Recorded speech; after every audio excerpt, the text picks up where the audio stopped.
ករណីគ្រោះថ្នាក់ចរាចរណ៍មួយទៀតហើយបងប្អូននៅម្ដុំចោះចំណោតភ្នំគៀកវត្តពុទ្ធមេតាក៏គៀកវត្តរូបចបៃដែរបងជន់ដឹកថ្មមិននឹងដឹកសាច់ទៅនេះបងផ្ងាជើងនៅនោះហើយប៉ុន្តែស៊ើបសួរបងប៉ូលីសគាត់ថាកង់ដូចជាអត់បាត់បង់ជីវិតទេបងប្អូនគ្រាន់តែរបួសធ្ងន់ធ្ងរគេសង្គ្រោះបាន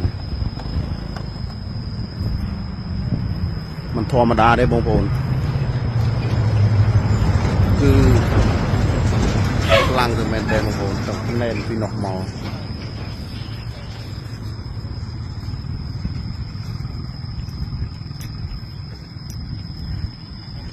បើកនេះលបឿនមិនធម្មតាទេនេះ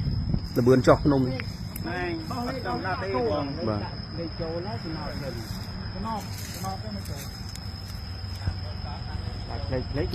មើលផ្លាកលេខអត់ឃើញឡើងកាយឆ្នៃវាលឿនពេកដកដាងលេខដាក់វិញចូល